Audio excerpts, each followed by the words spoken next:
Many thanks to MagTech Ammunition for sponsoring today's video. It's the only ammunition that goes through my pistols or rifles and is the best stuff on the range. Chuck, thank you so much for being on the channel, man. For those who don't know who the legendary lawman, Marshal Chuck Haggard is, would you give us the elevator speech of who you are? Okay. So not actually a marshal. I'm just a street cop. I've been a cop for 32 years. Retired from one job, 28 years with Topeka Police Department, worked through various capacities in that job. Street officer, field training officer, sergeant, retired as a lieutenant, as a watch commander, shift commander, was a SWAT team guy, firearms instructor, defensive tactics instructor. I've got a second job post-retirement where I'm still doing police work. Have my own training company, work on the side with groups like Strategos, National Law Enforcement Training Center, primarily doing training tactics, consulting, expert witness stuff.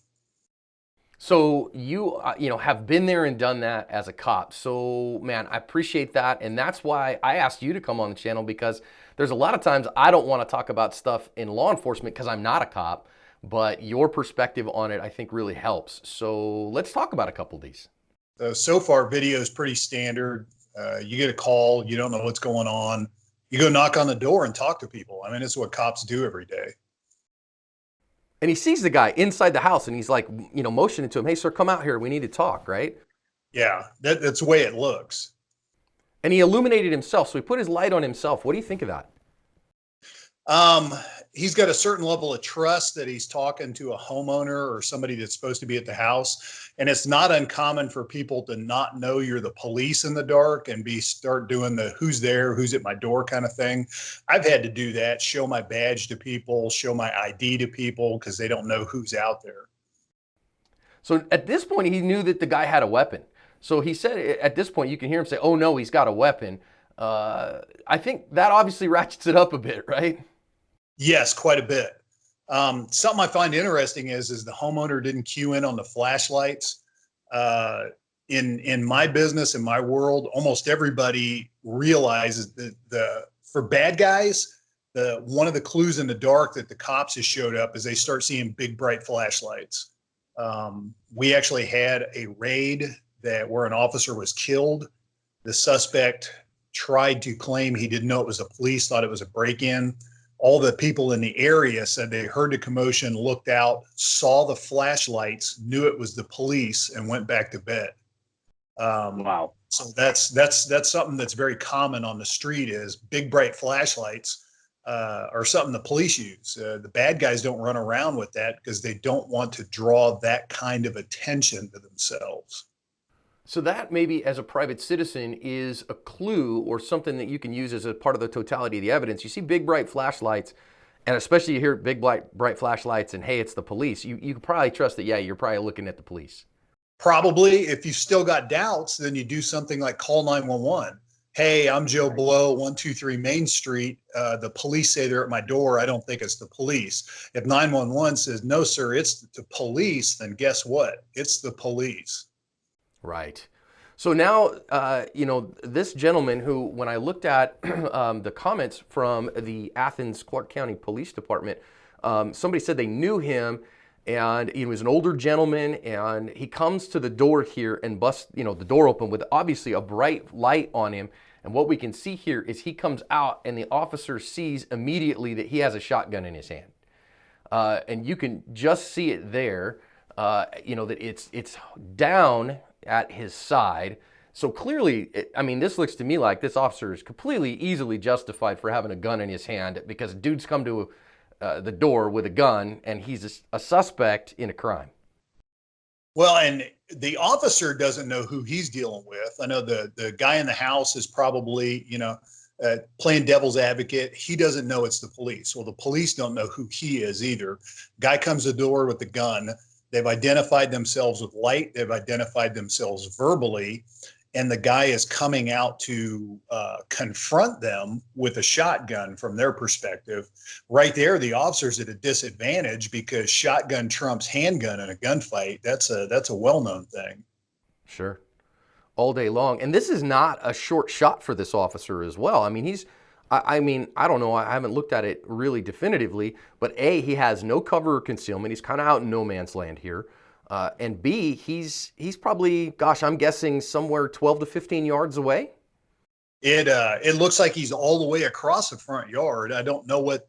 There's a little bit of a fisheye effect with the Axon cameras, the body worn cameras that the officers wear. So it'll give the illusion of greater distance, but it's still a bit of a pistol shot, especially in the dark. Yeah, especially in the dark, especially when somebody's got a shotgun on you.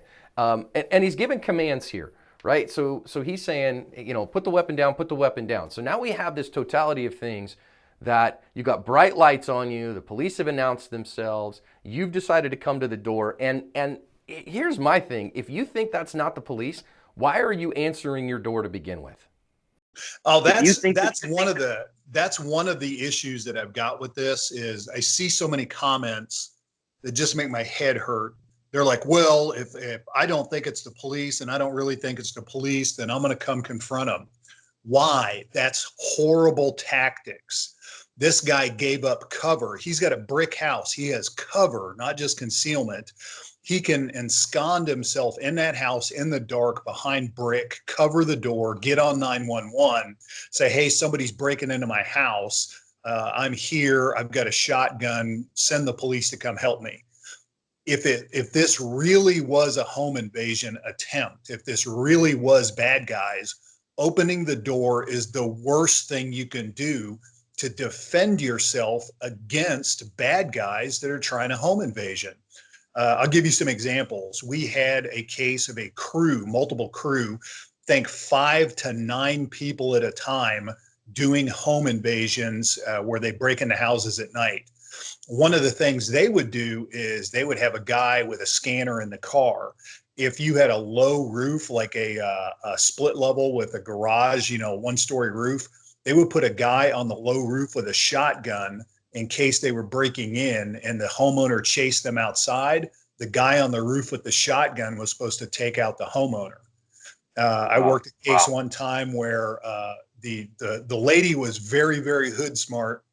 She heard somebody at her door, wasn't expecting company, found a separate window to peek at her own door across the porch. She saw a guy wearing level 3A body armor and a pistol grip shotgun posted on her front door. What would have happened if she'd have opened the door to confront that person? You know, she'd have been in a losing gunfight, even unless she'd had a carbine, but still, you know, at that kind of distances, you're going to get shot up. Opening the door, if you think it's bad guys, is incredibly bad tactics. It's horribly dangerous, and it just leads to all kinds of bad things happening. Amen. So now, as we keep going here, the officer gets a first shot off because the guy raises a gun at him. Yeah, from slow motion, it certainly looks that way. And this is the kind of split seconds you got to have. I mean, he's hollering at the guy, yelling at him, put the gun down, put the gun down, put the gun down. Dude instead raises the gun at him. So he puts one shot in him, and then a half a second later, he puts a second shot in him. To me, as a firearms instructor, Chuck, that looked like a pretty controlled pace. He wasn't, running at panic speed. He knew what he was doing here. Oh, very much so. You could tell he's on the sights. He's on the trigger. This guy is emotionally under control. He's not panicking.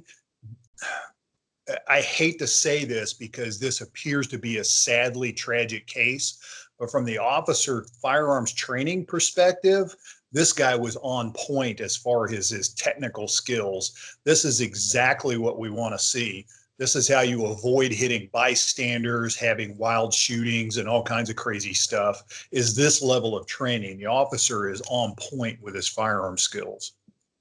Well, and it looks to me, Chuck, I mean, yeah, this is a negative outcome. This isn't something anybody wants, but I mean, obviously the officer has to investigate the crime, and this is a likely suspect, and it seems to me he's done everything right here in trying to identify himself, get to talk to this guy, and then dude just shows up to the door with a gun and points it at him. What's he going to do?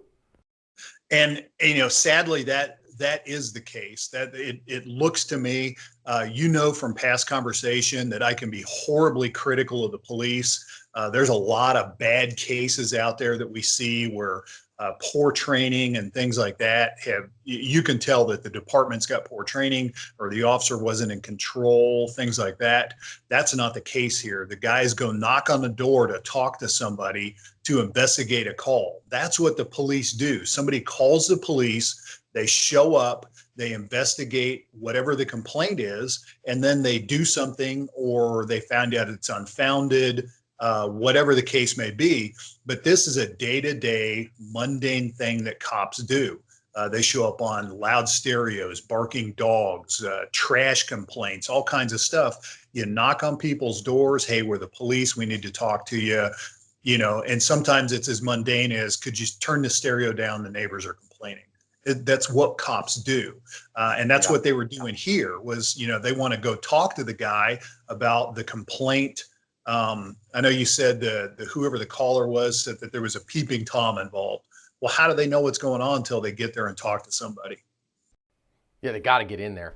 So as we keep going forward there, he gets those 2 shots off, is very controlled, stops what's going on. And now, he's slicing the pie pretty well here, trying to see if that threat reemerges. Now, the PD here slowed it down so you can really see. There's the shotgun. I mean, pretty clear there. Harder for us to see, but when you enlarge it, it's not too bad.